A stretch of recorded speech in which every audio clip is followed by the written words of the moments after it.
What is going on, guys? It's time for just another blabbing video.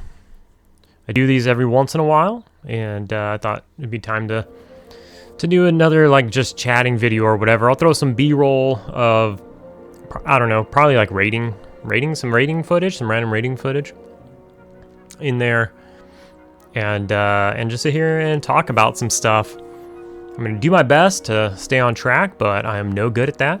So sorry if this runs along with me talking in circles. But with that being said, there's a couple things I want to talk about. So I had a couple of days to play the game around the holiday. I worked through the holiday, but after or in between Christmas and New Year's, I had a couple of days. That's probably when you'll see this video also. But after Christmas, I had a couple of days to play the game. And we had a few days off of raiding, so I had actual time to play the game but not be raiding and stuff like that. So I went back and I played some alts, and I'm going to try to continue to play some alts. I'm in a good spot on the Beast Lord. There's still plenty of AAs that I need, but I also have a lot of time, and I need a break from grinding AAs. It's much easier to grind AAs when you have a purpose, like if you're farming some cash but you're getting AAs, or you're working on your keys but you're getting AAs. And it sounds like maybe we'll get a smidgen of XP in raids now. We'll get to that a little later. But anyways, so I think it would be just really healthy for me to play some alts, and new alts, maybe a challenge alt, maybe work on some of my current alts, kind of everything wrapped up into one. Where am I going to find the time for all of that? Who really knows, but we'll figure it out. Anyways, by now you've seen on Christmas Day I released a video furthering the Ranger. I haven't played the Ranger since Classic. Put some gear on him. He's got a wormy and fungi tunic at this point, So it's a lot easier to level the Ranger. They have auto fire now. Like, a lot's changed for the Ranger. It was painful back in Classic. It was so tough. He was my very first alt. It was very early on in the life of Quarm, and I don't even know if we had Zeal back when I was playing the Ranger. I can't even remember. Just a lot was different back then, and we were poor, and it was just tough. It was just tough, And I wanted to get the Ranger up by Luclin, but I enjoyed playing other alts more, and I enjoyed playing my max level characters. And then the server went down, and then it came up, and then Luclin was out, and one thing leads to another, and we just didn't get it done at the end of the day. But we're working on it now. For obvious reasons, I wanted the Ranger to be max level by Luclin, because Rangers slap and with AAs and in Luclin and everything. So it is what it is. We're working on it now. We also have the enchanter alt. That was fun. We've only done one video on the enchanter alt, but I've played it a couple of times. The holidays have been tough. I'm trying to duo a bit on the enchanter with a cleric, and it's just been tough with scheduling wise with the holidays and everything. But we'll see if we can get back on there, and even doing some soloing on there as well. But I don't want to get too far ahead or anything like that, so we'll see how that goes. We want to play that some more. In the Ranger video on Christmas, I talk about how I want to do like another, I want to get back to, the grassroots. I want to get back to some challenging stuff where I'm not just twinked out, because now we're over 2 years into the server. I have multiple max level characters. I'm raiding. I've got a lot of money, I don't know.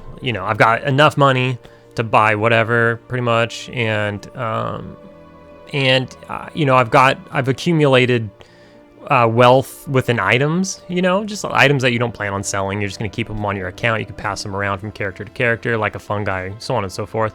And it's just really hard.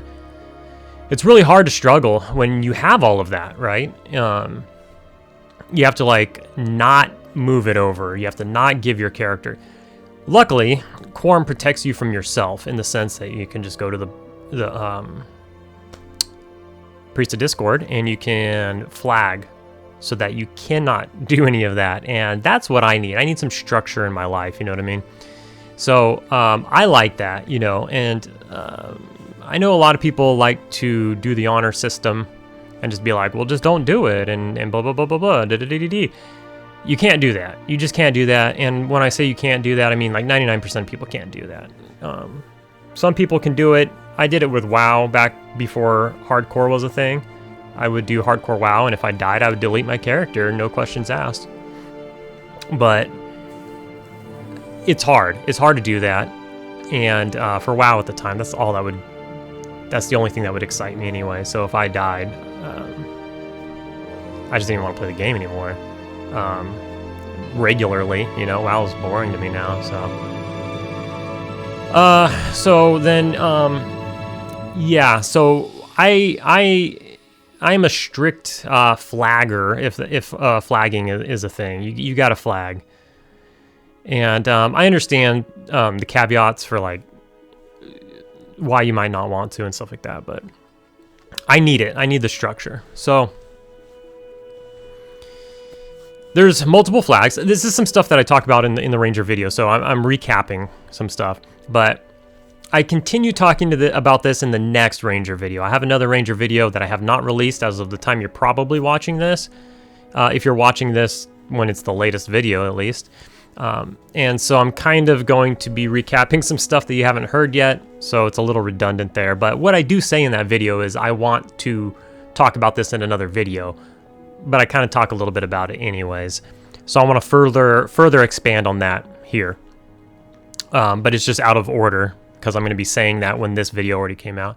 Okay, so anyways, so in these Ranger videos, I'm talking about making this character, this challenge character, where I have to, you know, be solo self-found. So I made the solo self-found Beast Lord and had a lot of fun there. You know, it takes a special effort to do something like that, and it's, you know, it's rare and it's tough. If you slash who all these special set people, there's not a lot playing like that. You know, most people are playing the game regularly. It's because it's tough. It's, you know, it's tough mentally. It's tough because the game is not supposed to be played like that. So, you know, it is a challenge. It's a challenge mode.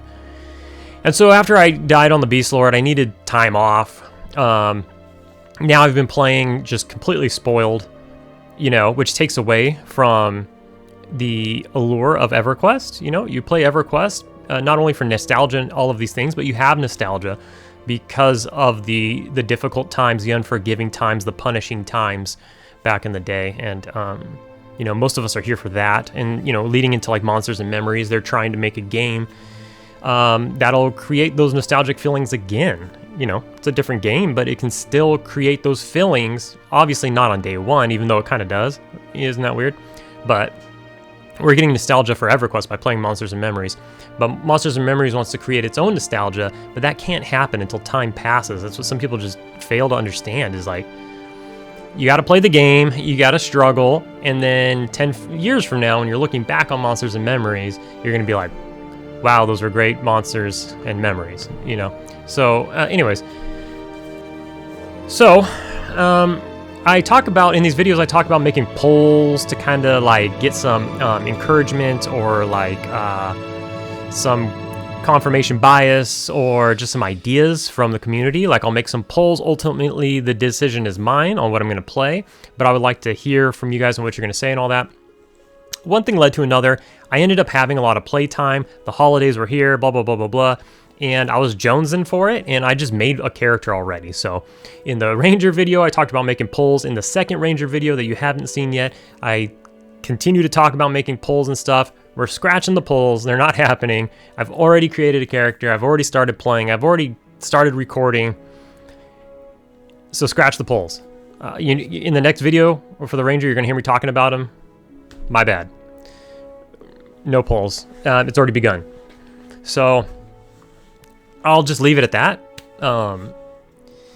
You'll eventually find out what that is when those videos start coming out soon. But yeah, so, okay. Staying on track here, we're trying. So what I also talk about in the Ranger video that I said I want to talk more about, more in depth and stuff, is like P9. I don't mean versus, but like P99 opposed to, maybe that's a better word, opposed to Quarm. Okay, so they're both great servers.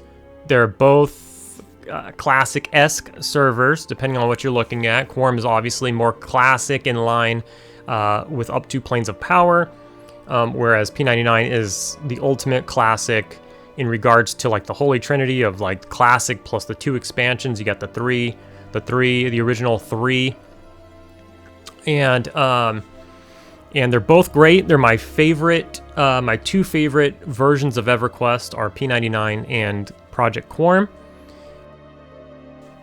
I love them both. Maybe one day I'll play P99 again.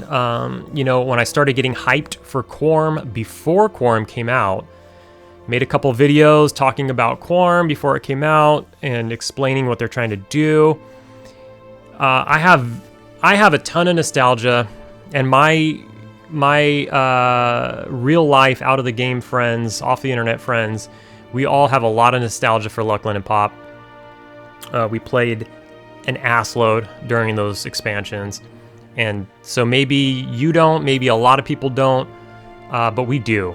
And that goes for all expansions. Everybody stopped somewhere, right? Not everybody stopped in Velius. Everybody stopped somewhere, and my personal group of friends and everything, we stopped in 2005. And so I'll explain more about that in a little bit, but so I like Quarm a lot. Now, with that being said, I'm fully aware of why people like P99 over Quarm. And Quarm has a stop date as well, right? It's going to Planes of Power. It's going to have a couple patches in Planes of Power, and then it's going to stop. And then it'll be at the end of its cycle, just like P99 Blue, just like P99 Green.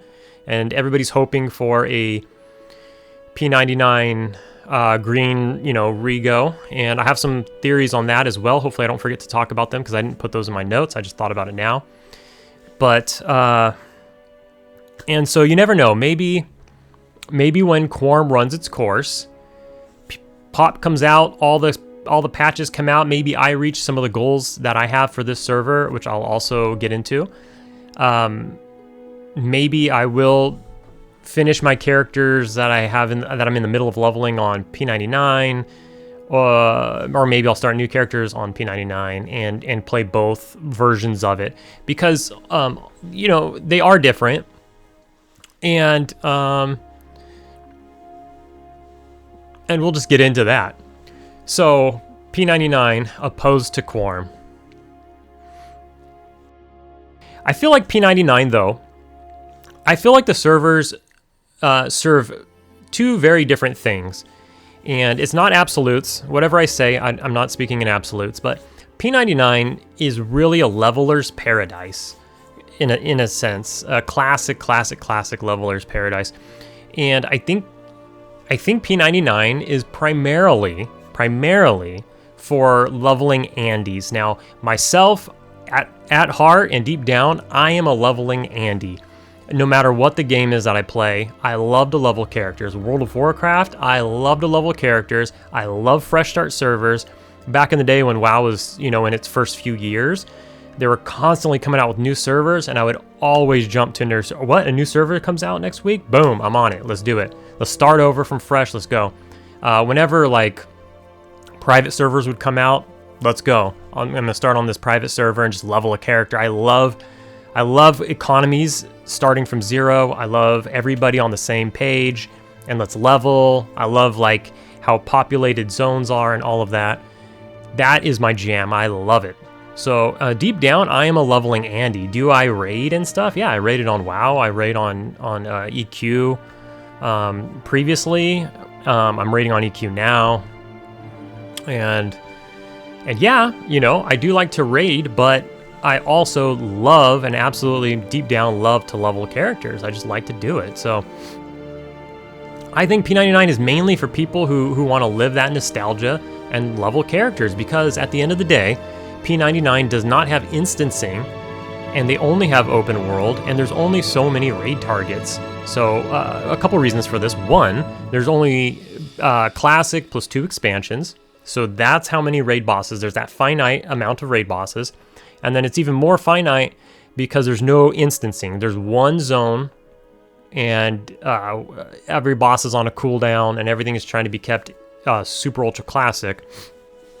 And then you have a population where you have multiple guilds, and maybe you only have, 700 people online at a time, but that's at a time. That doesn't mean there's 700 people that play the server, right? So, there's I think the go-to thing is to say four times the peak is how many active users you have. That's like not just for EverQuest, that's just for games in general. I think like a general rule is to look at the peak active users, multiply that by 4, and that's roughly the amount of active players you have on the server. So say you're at like 700 peak or 800 peak or whatever, you probably got like 3,200 active players on the server or what have you. They just log in at different times. It's a 24-hour, 7 days a week, whatever. Not everybody logs in every day. Not everybody logs in the morning. Not everybody logs in at night. You know what I mean? It's all over the place. And so, anyways, there's all these guilds, and there's only one of each raid target. So, and from my experience, there's a lot more like leveling guilds. Like Quarm doesn't really have leveling guilds. You might have like a Zerg guild, as they call them, maybe one, but you don't really have leveling guilds. But like on P99, I feel like you have like leveling guilds and like grouping guilds and stuff like that, who don't really, at the end of the day, they don't really get like too many raid targets. You might squeeze in, some of the lower tier raid targets, if you can, because they get left up longer than other targets. But when it comes to like Temple of Vishen and stuff like that, as far as I know, and the last I saw, now this was 2 years ago, because I haven't played P99 in 2 years, but when I moved from P99 to Quarm, they were doing what do you call that? Like a rotation on a draft. They were doing a draft for bosses in Temple of Vishen. So your guild doesn't get the whole Temple of Vishen dungeon raid. You say, okay, this guild gets this boss, that guild gets that boss, and you get to pick and choose. So the reason they do a draft is because maybe your guild needs certain drops from certain bosses. So you would prioritize one boss over another. It depends on the needs of your guild or whatever, but as far as I know, that's how it was going. So, obviously Vulak's going to go first because Vulak has the best gear. So whoever has the first draft pick is going to draft Vulak no matter if they need it or not. He's got the best gear, so they're going to draft Vulak. Now, your guild may only see Vulak, I don't know, once every 3 months if you're one of the guilds in the draft. Not all guilds are in the draft. You know what I mean? There's only certain guilds in the draft to begin with. And then you have to be capable of downing the boss. There's a lot to it, okay? If I had a guess, I don't even know. What do you all think? Let me know down in the comments. What do you all think the percentage of raiders out of all the active players on P99, whatever, let's say green, P99 green, let's say there's 3,000 to 4,000 active players on P99 green. What percentage of players do you think kill a raid boss once a week? At least one raid boss once a week. What do you think? It's got to be like 5%, right? And so that's what I'm getting at. Like, P99's great, but a majority of its player base is there to like level, stuff like that. I think this is just my opinion. If I'm wrong, fuck it, I'm wrong. I don't really care. I'm just talking here. Let me know in the comments on your opinions. They're just opinions. And I don't think that's bad. I like P99. I love P99. And I think one day I'll level characters on P99 again. It's just going to be in the future. But, you know, as long as Quarm is up, it's going to be my main server.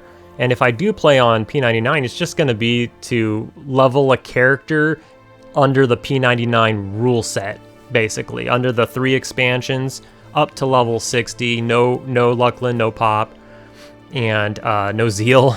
And just, you know, different crowd of people, stuff like that. But Quarm is my main server and will be until it's no longer online or something, whatever that is.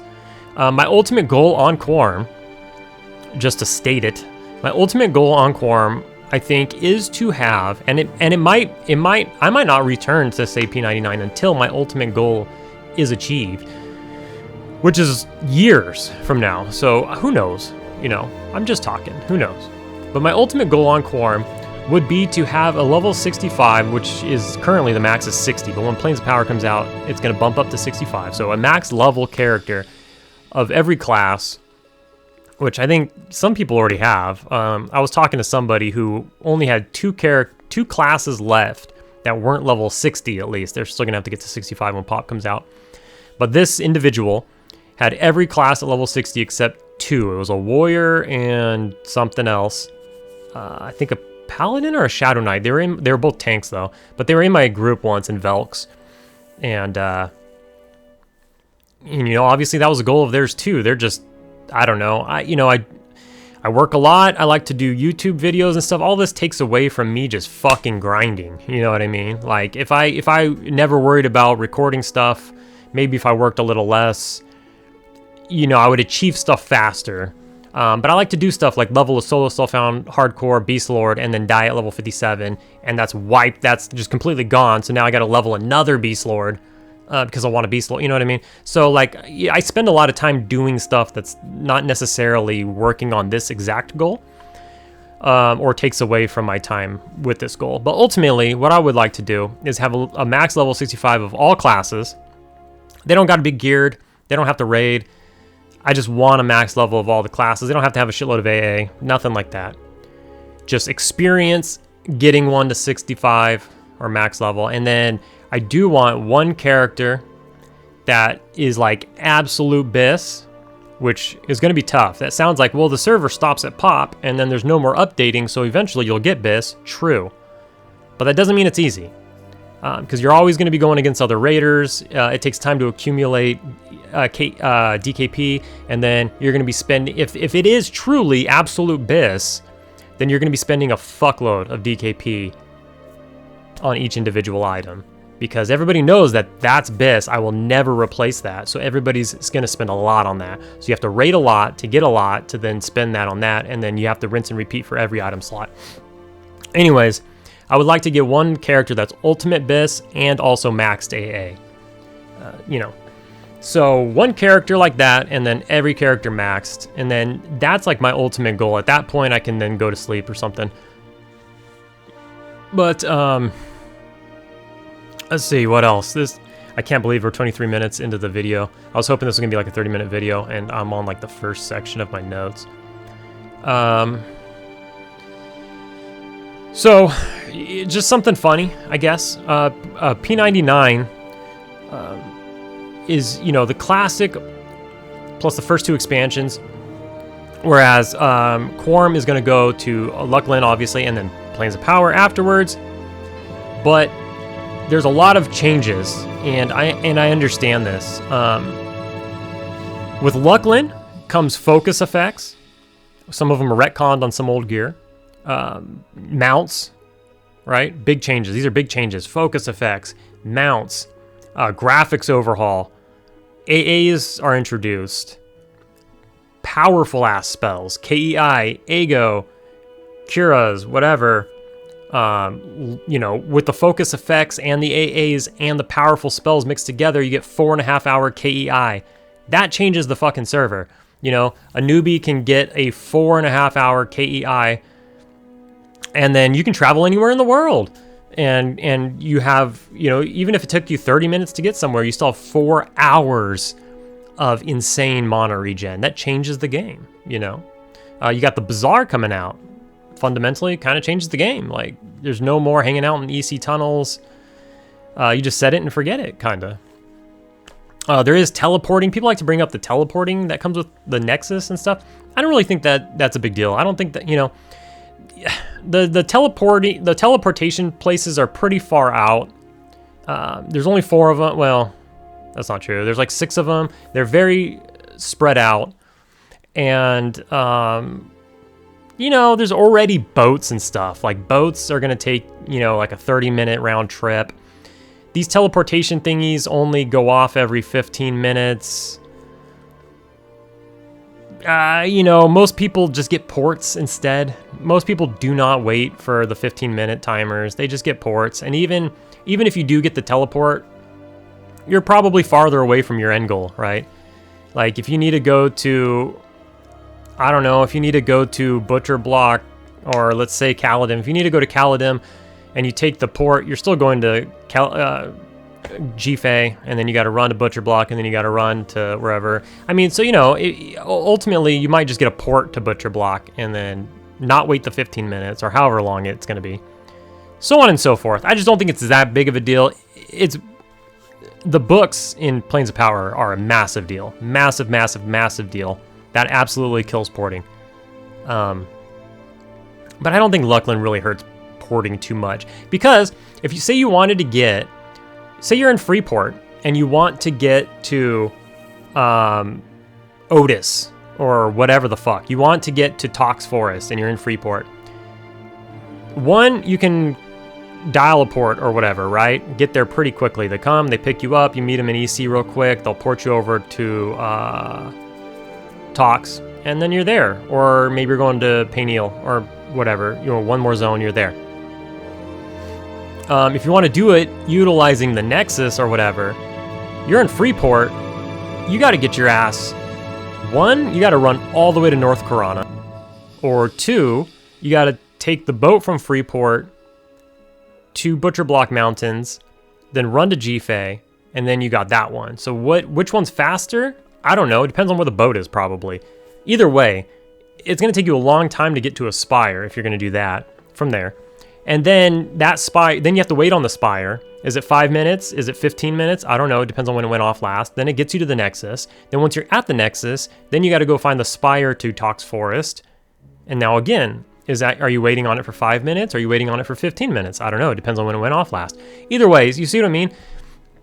It's just not that game breaking. The Nexus ports, it's not that. I think the biggest use of them is getting to the Nexus and then having like Shadow Haven and the Bazaar there. That's like the most useful part of it, but I don't know. I've talked about that too much. Spent too much time on that. Not that big of a deal to me. Now, when it comes to PoP, it gets even crazier then, right? So you got the Plane of Knowledge where they sell most spells. Correct me if I'm wrong, but most spells that you needed to use researching for, you could just like buy in the Plane of Knowledge now. A bunch of like certain dropped only spells are now just purchasable in the Plane of Knowledge.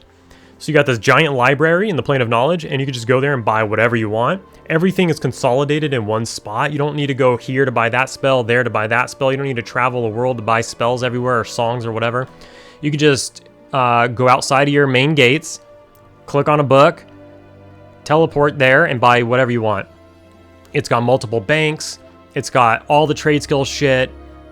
It's got everything. It's an absolute hub. It's kind of like in World of Warcraft. It's like Dalaran or whatever. Dalaran. Fuck, dude. I haven't played in a while. Dalaran or something like that. And it's just got everything there, right? Everybody hangs out there. Everybody AFKs there, whatever. So then you got all the books to all the towns plus other places. You need to go to the Dreadlands. There's a book for it. You need to go to, you know, it's like the Fire Pots room. You got a book for every single starting city. On top of all the starting cities, various remote locations. You've just got books for everything. You got a soul binder there. You got everything. Everything is there, right? So that's huge. That's massively game changing. they add more AAs in PoP. So not only do you have the original 3 categories of AAs, you have another 2 categories of AAs, even more powerful AAs, whatever. Now there's also, I forgot what they're called. I should have had this up, but I just thought of it. You don't have heroic stats, but you have those other like heroic type stats. I forget what it is, but they're not heroic stats, but they're like stats on your gear that have like a slightly different name, and it'll let you further like your stats than your max, if that makes sense. So there's that too.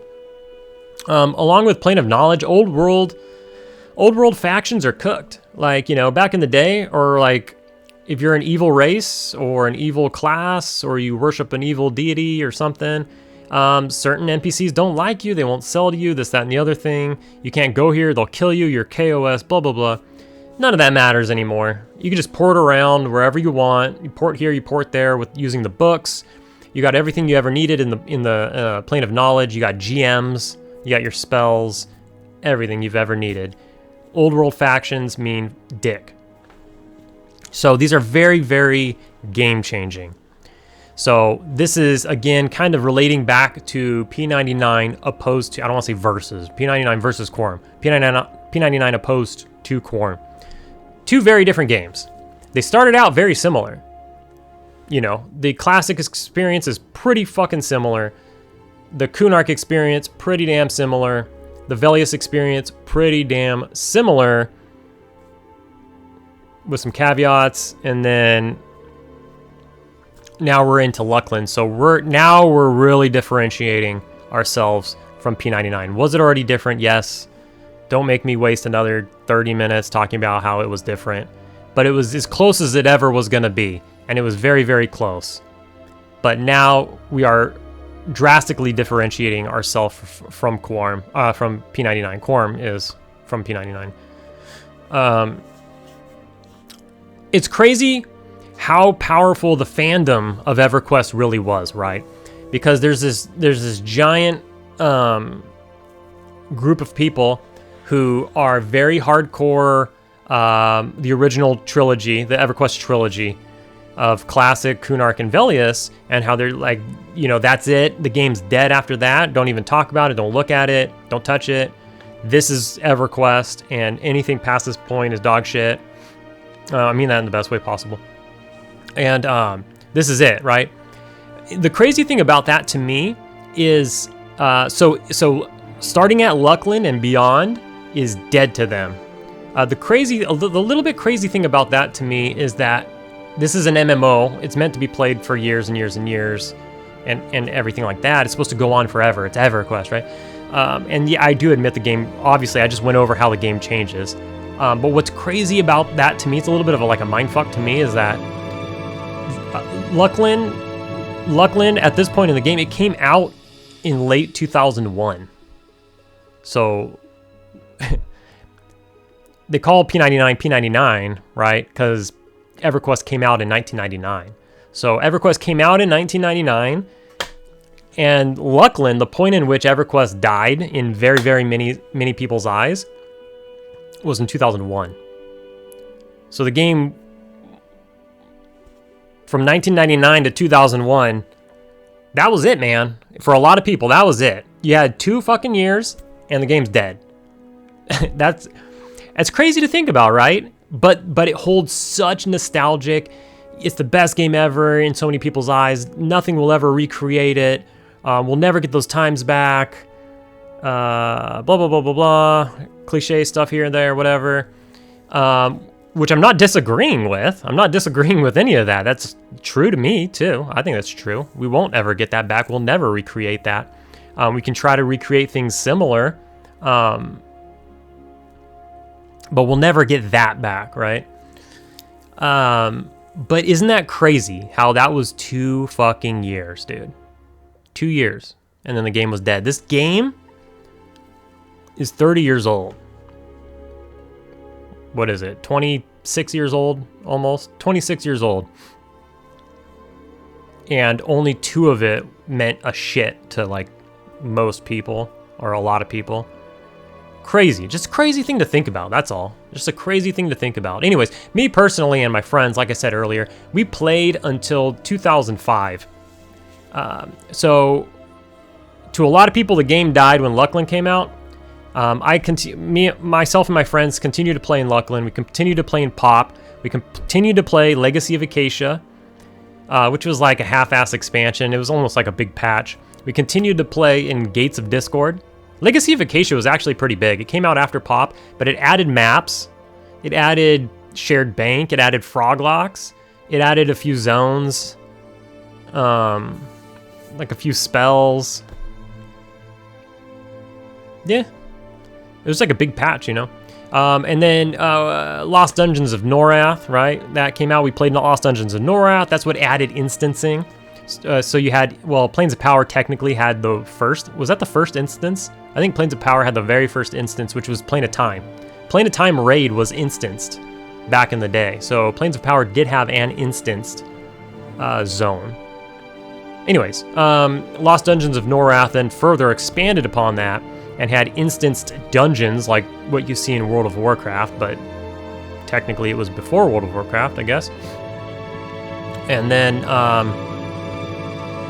we played Gates of Discord, but at this point with Gates of Discord, I was falling off the game, and I feel like EverQuest 2, my timeline is a little foggy at this point, but I think EverQuest 2 was coming out. Tried EverQuest 2 for a month, like literally 1 month subscription. By the end of that month, I was like, I'm not renewing my subscription. It's too different. I don't like it. Also, like a week later, 2 weeks later, World of Warcraft came out. I played World of Warcraft on launch day.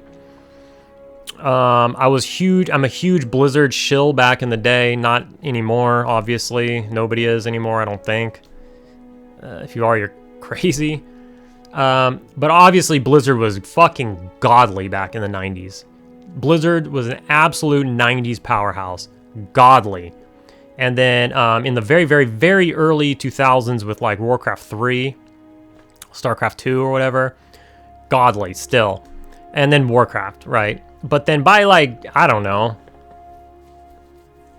I don't know. But they started shitting the bed after like 2010 or something. Pretty bad. But I continued to play WoW for a very, very long time. But then, you know, it was a hard start for me. Like, I played WoW, but at first I was just like, what is this? We're like just constantly doing quests. Like, I couldn't wrap my brain around just like, I just wanted to grind mobs because I was trained to grind mobs on EverQuest. So I just wanted to grind mobs. I was like, what is it with these quests? But everybody's like leaving me in the dust because they're just doing quests. And I'm like, I just want to grind mobs. I don't know. It was tough for me at first. It was very, very colorful. And although I was huge into Warcraft 2 and Warcraft 3 online, Warcraft 1 as well, but 2 and 3 online, I was very into that in their day. So even with 3 was very colorful, and WoW was just on the Warcraft 3 engine or whatever. So like, I was already accustomed to it, but not in like an MMO setting, not this 3D. And I was just like, it is so colorful and like Disneyland and whatever. And it was a tough sell for me at first. So I played, you know, with my friends on launch day and for a while, and then I was just like, man, but all of my friends who didn't play, like my real life friends who didn't play EverQuest, they were all just like fucking gone. They were just like, this is the greatest game I've ever played in my life. And myself and a couple of my EverQuest friends were like, I don't know, man, like EverQuest is I don't know, we like EverQuest better. But ultimately, you know, we bounced back, we had an active subscription to both. So we went back and played EverQuest. It was hard to let go, I guess. It was hard to let go of EverQuest. And we bounced back a little while. Ultimately, World of Warcraft won, you know, and we moved on and we played World of Warcraft for many, many, many years. I mean, I still technically, like, play World of Warcraft. Right now, I exclusively fuck around on hardcore, classic and hardcore, and that's, like, really all I ever do. And I don't play a lot like I used to, but I might have more hours in WoW than I do in EverQuest, which is insane for me to think, but I think that might be true. I just played so much in those first like 10 years of WoW's life. But eventually P99 came out, right? P99 came out around like 2010-ish, I think. So then I kind of moved on to like World of Warcraft private servers and EverQuest private servers and split my time. But for us, so let me finish this off. So we continued to bounce back between WoW and EverQuest throughout Omens of War. So Gates of Discord came out, then Omens of War came out. And we were bouncing back and forth. And Omens of War was like the last expansion I ever logged into. The expansion after that was Dragons of Norath. I hear it was a really good expansion. I've never played it in my life, still to this day. Even if I ever end up on a TLP, I've quit by, like, Lost Dungeons of Norath, I'm out. I just can't do it anymore at that point. So, you know, like I just talked about earlier, I'm a leveling Andy and I love fresh servers, and then the TLPs come out every single fucking year. They should probably come out every 2 years, to be honest, but they come out with one every fucking year because they need those chrono sales. So, you know, Plains of Power, Lost Dungeons of Norath is a perfect time for me to bounce out.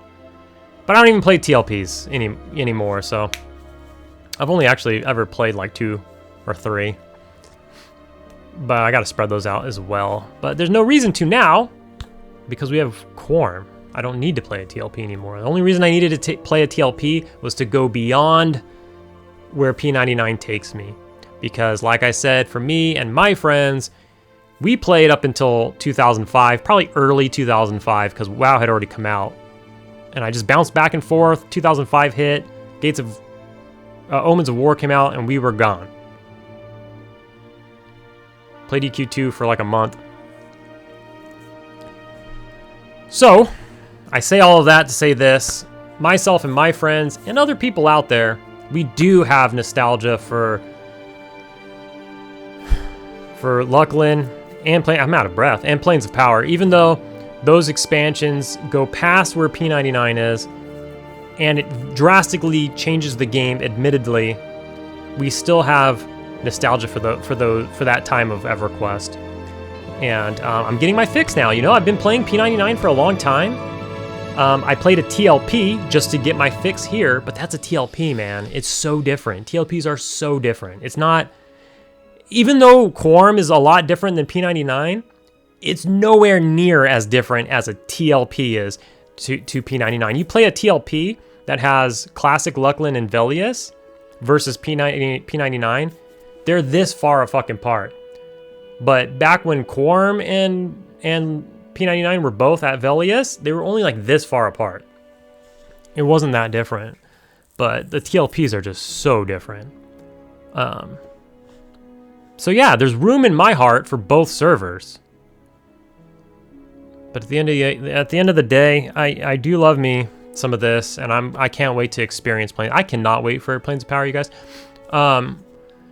Ion Blaze came out with a 13-hour movie, 13-hour video that he made like a movie, as he calls it, where it was him launching on Teak, one of the TLPs, him starting a launch day, and then he and his guild, Faceless, spoiler alert, just kidding, he says it right away, all the way through the end until he quit. And that's he has a very similar nostalgia that I do.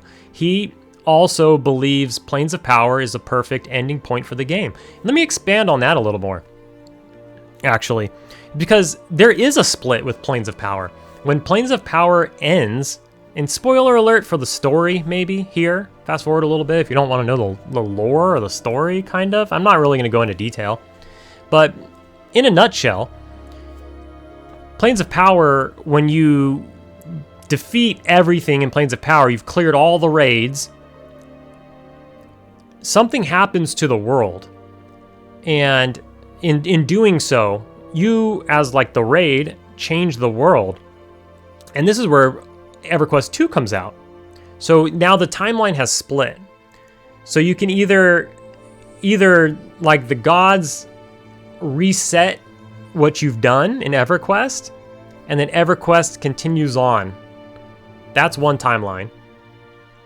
Or the gods don't reset what you've done, and you get EverQuest 2. So EverQuest 1 is like this, and then it splits to EverQuest 2 and EverQuest 1, and they go like this. And it all hinges on Planes of Power. So the ending of Planes of Power, there's one timeline, they reverse everything you did, and they say, nope, we got to reverse time, act like you did not do that. EverQuest 1 keeps going. Or you move on to EverQuest 2, and shit hits the fucking fan, and you got EverQuest 2 lore. EverQuest 2 picks up, what is it, like 400 years later or something?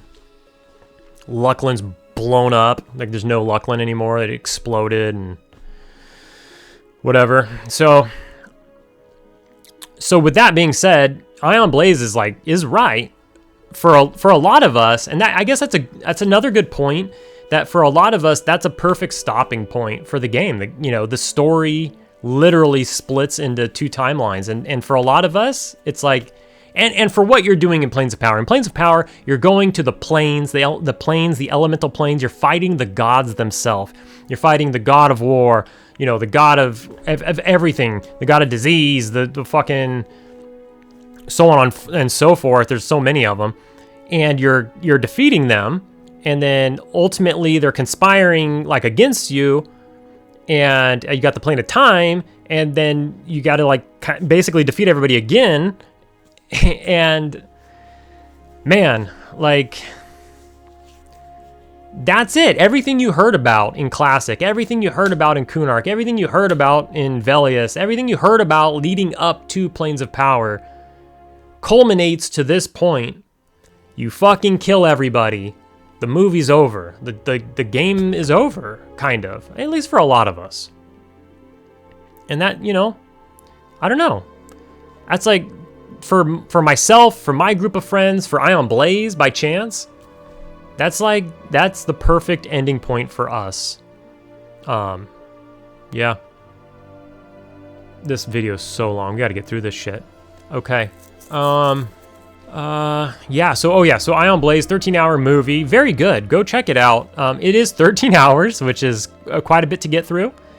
Very entertaining. Very cool for people who only play P99 and who haven't played TLPs, or who haven't really been a little bit further. Maybe people who are curious about, maybe you're on Quarm, but you're on Quarm to experience Luclin and PoP, but you've never experienced it before. You don't really care about like spoilers and shit like that. Watch his video, even though you'll see it from the perspective of a TLP server. The storyline is the same, so you can at least see what raids are coming. And kind of like the storyline, he does a very good job of going over the lore as he's going through the raids, start to finish, expansion to expansion. It took me about a week to get through it, which is an average of 2 hours a day with a 13-something hour video. I guess I averaged watching about 2 hours a day. I watched a lot at work, which helped out, but very good video. I might even watch it again at some point. Like, there's so much, and he did a really, really good job that, there's a lot that you miss, or I was kind of multitasking too, I've experienced it myself. I've already done that, start to finish on a TLP. But it doesn't matter. He's a good storyteller, and it's a very good video. I would suggest chipping away at it and watching that if you all got time. Ion Blaze. He also goes through, here's the crazy part. Here's maybe I'll sell you on it with this, is that there's a lot of drama involved. He's obviously, I said he's in Faceless. Faceless has been on Quarm. You know how Faceless do. They're on all the servers. They're ultra sweaty, ultra competitive. Their whole thing is to win like server first races and all of that. And when it comes down to that, and I've experienced this myself, maybe not on Quarm so much, because they didn't stick around on Quarm past Classic. I don't think so, but they managed to drum up some drama in the very short time that they were on Quarm. But Quarm went to instance raiding, and that turned them off because they don't really care about instance raiding. They like to do world first stuff. And I forgot who said it. Was it Secrets? I think it was Secrets who said it in her live stream the other day. But EverQuest, like outdoor PvP, like PvP, I think she was talking about PvP. But PvP and just EverQuest, like raiding in general, sometimes in these other servers that don't have instancing, sometimes the goal is to not... sometimes the goals are like this, like, is it how much I want the loot, or is it how much I don't want anybody else to have the loot? And I know that's like considered gatekeeping, and I know it sounds bad. I'm not trying to talk shit on it, but at the end of the day, if you really, really think about it, EverQuest can be toxic. I think it's mostly in the TLP scene. Zayd talks about it a lot on his YouTube channel. Go check those videos out when he does Drama Quest and all of that. It very much is so Drama Quest. It's very much so about preventing you from getting the loot as much as it is we're getting the loot. They're pretty even. And if you don't believe that, that's okay, but I think you're in denial if you don't believe that. It's very much that. And I know that sounds bad, and I know it's negative, but it's a very old game. It's a very old game, and that's just how it goes, man. I don't know. I don't want to get into it too much. I'm not trying to be controversial on this video. This video is not about controversy or drama, but I did just want to touch on that. And Ion Blaze, it shows that in his video. He shows multiple guilds, you know, neck and neck, trying to get the open world targets. It's all about the open world targets. Even though TLPs have instancing, there's still the person who wins the expansion is the person who kills the bosses in open world, you know, basically first and all that kind of stuff. So there's guilds vying for that, and sometimes using cheap tactics to prevent each other. As you know, like one example he used is like the Avatar of War. You have to kill a couple of you have to kill like the statue and that kind of stuff in order to get the avatar to spawn, you know, and the avatar is going to spawn in the arena, which is PvP, right? So then like if multiple guilds are there and you got to be in the arena to kill the boss, you can kill each other. Also, whose raid is gonna take care of the statue? Because as soon as, you know, your raid is depleted from fighting the statue, and then boom, the avatar spawns, we're on it. You could see how, you know, things can develop. And he goes into a lot of detail. He's got video footage, all that shit. Check it out for sure. For sure. Very, very entertaining. But a lot of drama is on TLPs, I'll tell you. You don't have to involve yourself in it. You know, you can just do your instance thing like we do on Quarm. You could just mind your own business, get into like a semi-casual guild, and just do your own thing in your own instances. You don't have to be part of all of that. But it's a nice little peek through the window at what is simultaneously going on, you know. But we're protected from it with our comfy little instanced raids. And that's what Quarm is about too, is about trying to appease both parties. There's open world targets, there's PvP zones if you choose, there's also your own zones to not be bothered in, etc. But the Planes of Power portion of his video, very, very good. Very good. He goes through, and I'll put on the screen right now, a picture of all of the keying for Planes of Power. This map, this keying map that I'll put in front of you is amazing. It is amazing. So he shows the progression of going through all of these different instances. You can see the different tiers, and just keying all of the different times and the race to world first. So this for me was like well, I don't know if it was one of like the top 3 parts of his 13-hour video was the Planes of Power part. The Velius part was very entertaining in itself too. But as you can see here, you start out, there's a lot of zones, man. They come out with a lot of zones. Planes of Power is a Raiders expansion, and this is something else that I wanted to point out in the P99 opposed to Quarm discussion, is that when you move on to Luclin and to Quarm, and to Planes of Power, the game very much kind of looks towards raiding a lot more. And what I mean is, like, raid gear is pretty much solely... So in Velius, you had crazy powerful stuff. Blade of Carnage, Barbarian's Flayed Leggings, like Scepters of Destruction. These types of items in Velius that are tradable. But in Luclin, pretty much all raid gear is not tradable. It's all no drop. And in Plains of Power, for the most part, the same thing as well. And Plains of Power, there's almost nothing for you in Plains of Power outside of raiding. Plains of Power is very much just a raiding expansion. Now, looking at the map in front of you, you can see that you start, well, you have the Nexus, but you start out with the Plane of Knowledge and the Plane of Tranquility. Now, these are the two zones that you have access to. And then you have the leveling zones. And then here you'll also see, you only have access to 4 zones initially. You have access to Plane of Justice, Plane of Nightmares, Plane of Disease, and Plane of Innovation. Now, in these planes, you can go in there, you can get groups, you can level, you can do your thing. That's it. That's everything if you're not raiding. If you're not raiding, that is everything. So as you can see in this map, in Plane of Justice, you have to do a couple of trials. That, I guess that's groupable. That's tough. But yeah, those are groupable. Yeah, so I guess you can get access to the Plane of Storms and the Plane of Valor with just a group. I suppose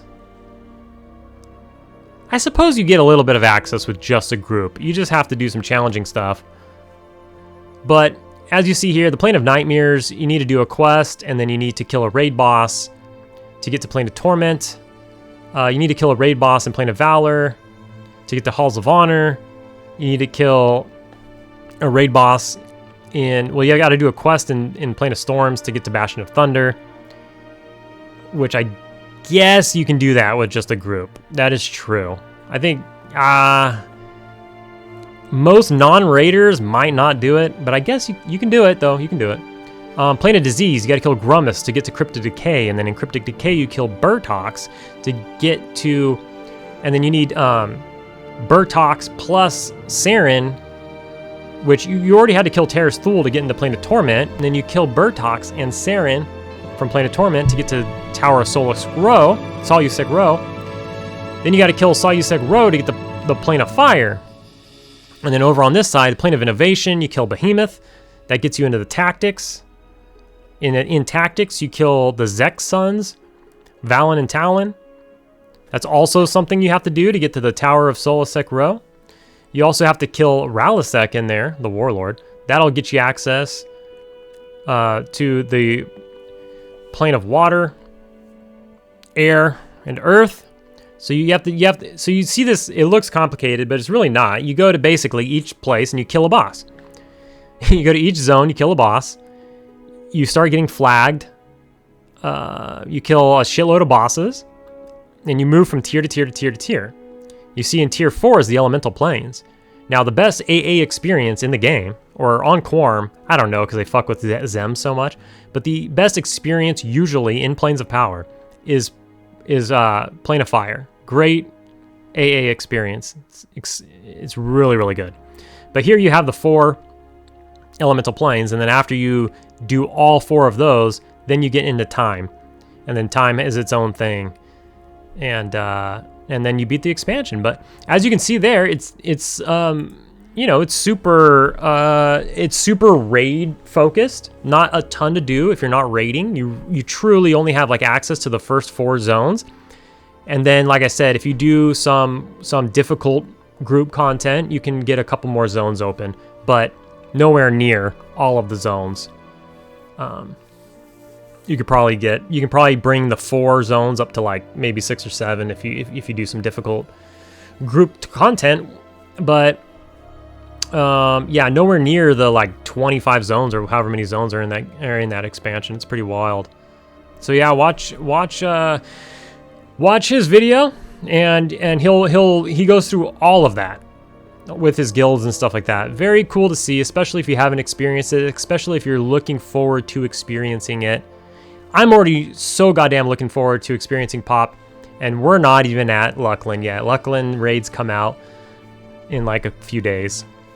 Monsters and Memories got moved back until like 6 months in, like June 1st for the release of Monsters and Memories. That gives me more time also, so that kind of inspired me to level my, play my alts a little bit. I was kind of up in the air with how much I wanted to play alts or start like a challenge run or something like that, due to that being kind of right around the corner with which it was slated for first quarter 2026, and we thought it was going to be towards like the end of March, but that got pushed back. It can get pushed back again.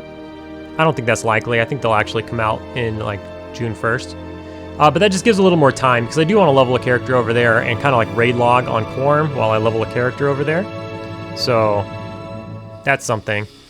Anyway, so let's talk about secrets. So as of the recording of this video, 2 days ago on Christmas, Secrets had an Ask Me Anything. I just wanted to go over some of the points. It was a 2.5 hour long video. You could watch the VOD on Twitch. I suggest you go over there. Secrets has a YouTube channel called like Secrets VODs or something like that. I'll put links in the description.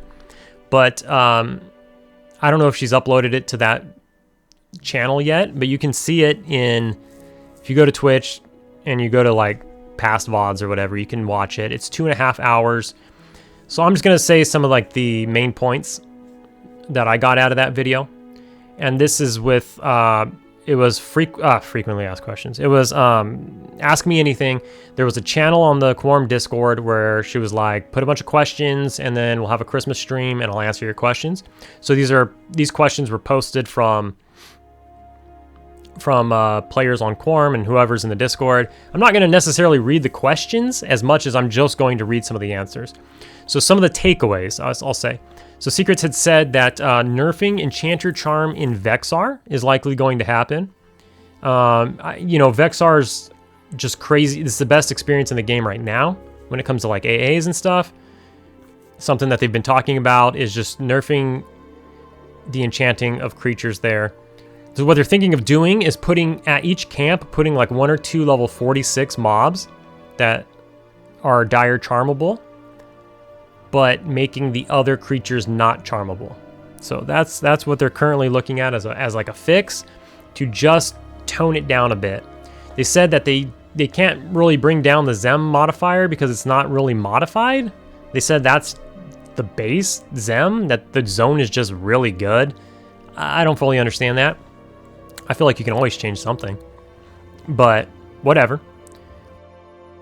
I still have yet to set foot in that zone. How crazy is that? I don't know why I'm so against it. I just don't want to go in there. I don't know. It's the best though. You know, people are getting 2 AA an hour and stuff like that.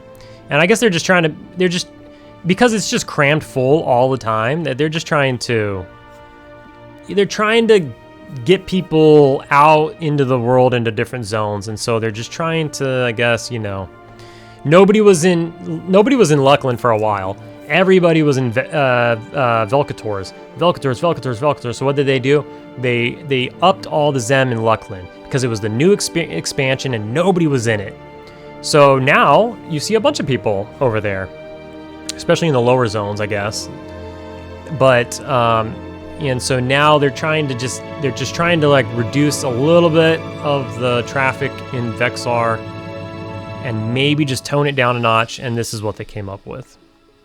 My feelings on it, I don't really know. I don't ever group there.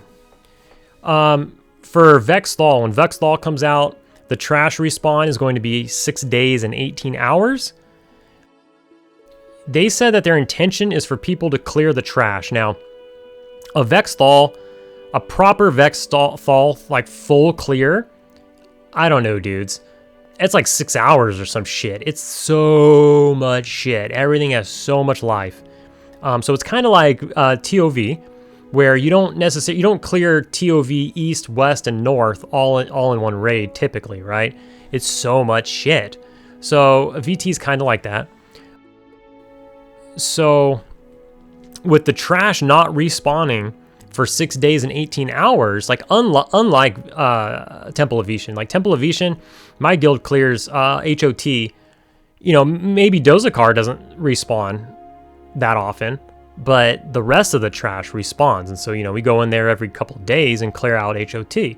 So unlike that, VT is going to have very long trash respawn, so that you can go in there one day and clear out part of it if that's what you want to do, and then you can go into another day and clear out another part of it and not have to worry about re-clearing all of that trash, because the trash takes a tremendous amount of time. The trash has an absolute fuck ton of life, and there's a lot of it. But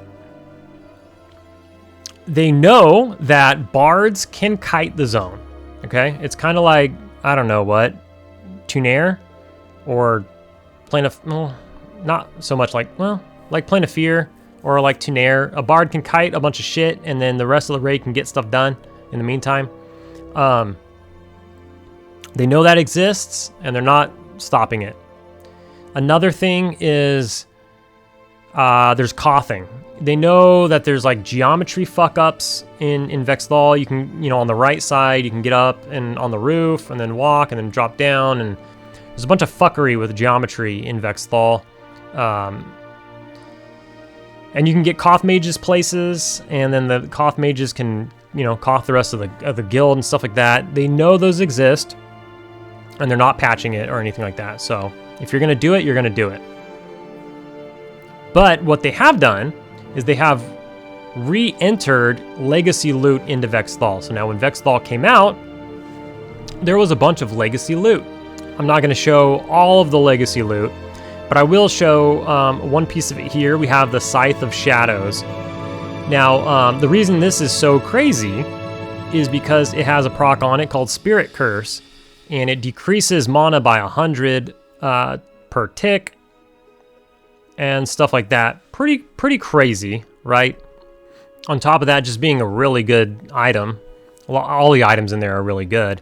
But stuff like that. I think there's like a mana feedback item too. I just can't think of it right now. I might be off on that. But I think there's like a mana like leech item or something. I don't know. So basically, they're bringing back these legacy loot items because they got rid of a handful of items, like a bunch of items. And they, as in like Daybreak, they removed them from Vexthal shortly after it came out. And now they're putting these items back in the game, but if they are too powerful, like they have an effect that's too crazy, like Mana Leech or something like this, they're going to nerf that because it can't make things trivial. Especially if somebody goes out in solos with some of these things, it might make things trivial. So they're just going to nerf it down to keep it in line with the other gear. It's still going to be really fucking good. Not everything's getting a nerf. It is her opinion that some things that were removed were unnecessarily removed, so those will just be brought back in. And then some things were removed were justified, so they're going to put them back, but they're just going to knock them down a notch or two to keep them in line to where they're not just, crazy OP. And the kicker is that the trash has a 5% chance to drop one of these items. Now, so there's like, there's a big list of these items or whatever, or a handful of these items, and then killing trash, has a 5% chance to randomly drop one. So even though bards are going to kite around the zone, even though people are going to cough past trash and stuff like that, there is still this incentive to kill trash. Now, will people put together like half raids or quarter raids or whatever to go in there and clear trash and just try to like hunt down some items? Probably, I don't know. But in the based on time and the amount of time that you'd have to spend in there in a normal raid to clear trash and bosses, yeah, I got to imagine people are still going to cough past all that shit. I don't know. Time will tell. Another thing she brought up was the Ark's Key in Sanctus Saru. She wants to simplify it, make a little bit of changes to it. From my experience, if I remember correctly, it was difficult to get. Not a lot of people spent the time to get it. A couple people, in the guild had it, and what they had to do was get into a group of 6 people, click on the door. It would port the group in. The leader would have to then walk back out, get into another group, click on the door, port that group in, leave that group, go back out, get into another group, port that group in. It was like this whole thing. And it took time. It took a long time. I don't know how long it takes to get out of there, but it took a lot of time. You can't cough like through the door or whatever. So it was, I don't know, it was a little bit vague to me, but I think what she wants to do is put like a plane of knowledge book on the outside of the door. And as long as somebody has the key or something, you can click on that, much like you click on your instance to get into an instance to raid. You click on that and it will just like port the whole raid in, or as long as the person with the keys outside of it, kind of like with raids you need an officer at the book or whatever. Something like that. I'm not 100% sure. It was a little bit vague to me. But trying to make that process easier, because it's a pain in the ass, or it was in all of my experiences. Another thing is with Grieg's End, typically the Grieg's End key is no rent, so you need to get the key every time if you want to raid Grieg's End. But the key is not going to be no rent, and not only that, you can put the key on your keyring. So once you use it, you can put it on your keyring, and then you could just click in to Grieg's End or open the door. Secrets and the devs are on the fence about removing hot zones. So currently hot zones are like the PvE versions of PvP zones. They're all hot zones. Maybe there's other hot zones that have no PvP version. I don't know. I can't really remember, but toying with the idea of just removing hot zones in general at some point. She says she doesn't like constant change to the server, meaning like this week these zones are hot, that week those zones are hot, this week those zones are hot. Might just choose a couple and just make it permanent and set it and forget it, or maybe just take them all away altogether. Not 100% sure on that. We'll find out. Decreasing respawn times in Akiva to 8 minutes. Akiva Ruins has, I guess, like really long respawns. Wants to reduce that to 8 minutes like pretty much everything else is. Also, they're still looking into changing the drops or for the VT shards in Akiva, the Deep, and Sanctus Saru. Those 3 zones, they want to change it. The Deep isn't bad. They drop a lot, but it's really difficult to get in there. It's tough. That was one I was really worried about. Got it. Feel good about it. Whatever. But that's really... It's tough to get a group in there and back into where you need to get it to the mobs. A lot of stuff sees invis. It has to just be very methodical, I guess.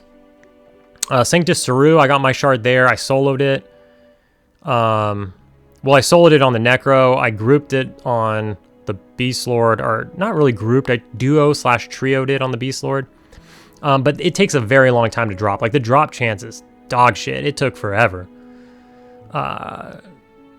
You know, maybe like 2 or 3 hour sessions to get it. And same on the Necro. It just took a long time for it to drop. So maybe they're just going to increase the drop chance. They haven't yet. I don't know when they're going to do that, because at the time of this recording, we're only like 4 days away from Luclin raids. So I'm not sure when they're going to do that, but at this time, they haven't done it yet. And then, what was the other one?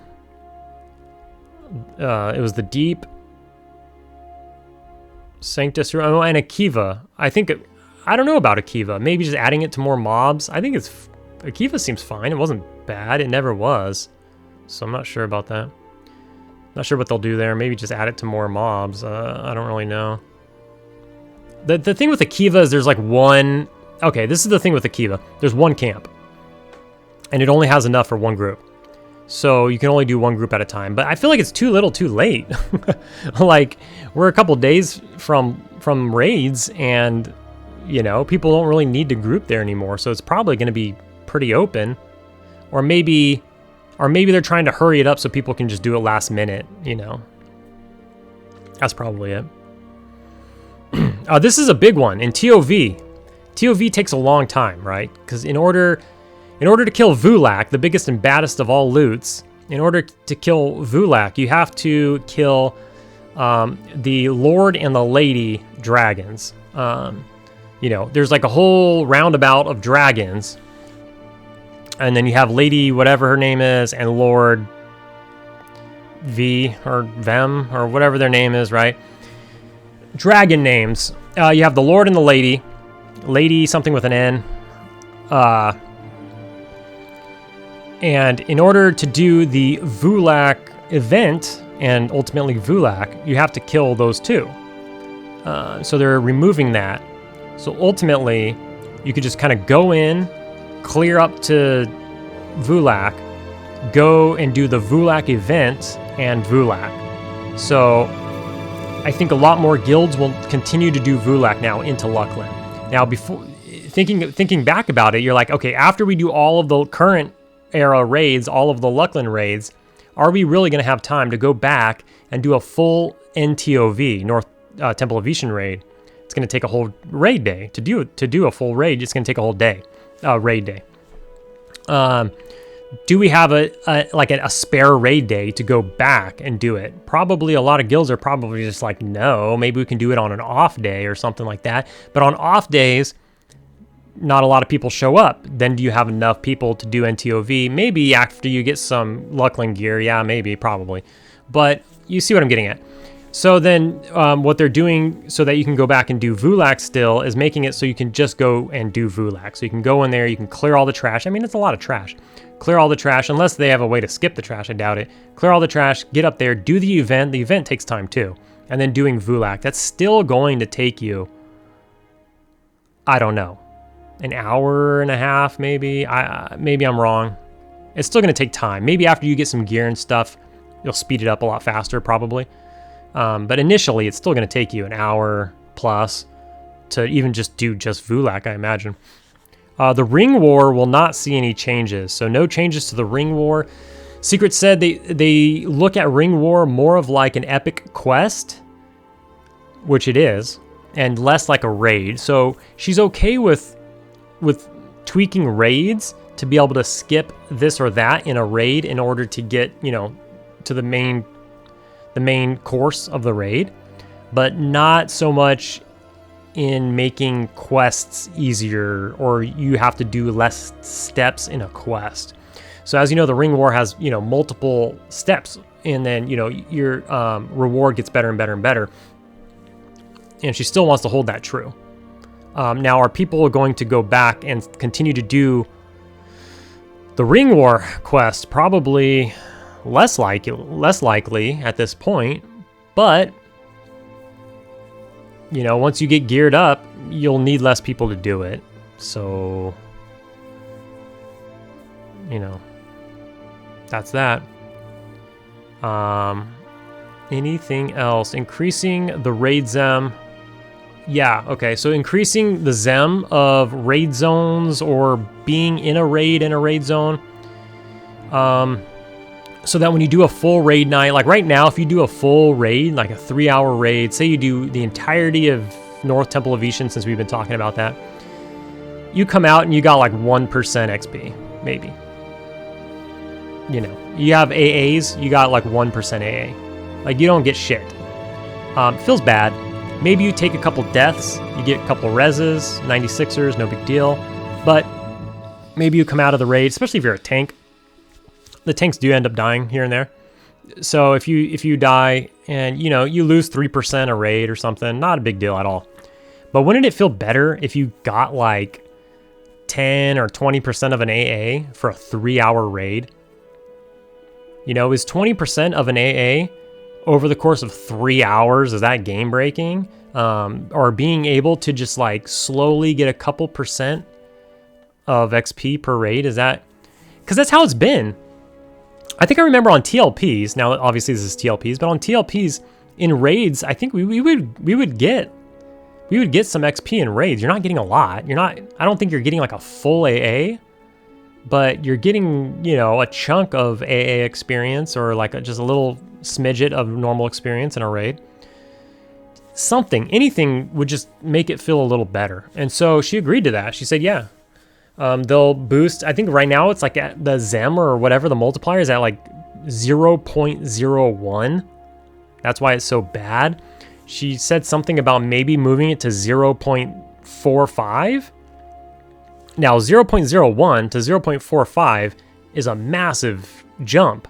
How is that going to translate and how much XP you get? I don't know. Is that 10% of an AA? Is that 20% of an AA? I really don't know. So we'll have to see how that goes. But that's something that she agreed to doing, and I think that's a good change. I would love to go to a raid for 3 hours and get like 1 AA. That would be amazing. There's a lot of people who just, you know, they raid log and they just don't have that much time. Outside of like family, work, and raiding, they don't have that much time to grind AAs. How amazing would it be to get like 1 AA per raid? How many more people would show up to raids if they were also getting an AA out of it? As little and minuscule as that sounds. Now, I'm not saying that we're going to get an AA per raid, but I want to argue that. That would be great. But we might only be getting like 10% or 20% of an AA. I really don't know. I'll take anything at this point. I think that's it. I think that's everything I wanted to talk about. This video is so fucking long. Crazy. If you're still here, you're a champ. Thanks to all my members. You guys are the best. I don't have the list here in front of me. But Secrets became a member too. Go Secrets. Thanks for that. Yeah, so, you know, I'll be playing a little more alts. Check out Ion Blaze's video. It's 13 hours. It's really cool. It's entertaining. It's kind of great. It's kind of inspiring. You know, I'm going to record a lot of the raid footage for Luclin and PoP and see if I can't put something together. It's not going to be nearly as good or entertaining or edited or anything like his by any means, and not nearly that long either. You know, I'm gonna keep it shorter, but yeah, I think I want to record the first kill of all of the kills and maybe put that together. That sounds like a good idea for my own experience. But yeah, I guess that's it. This ran on way too long, so might as well stop blabbering and just get it over with. So I will see you in the next video.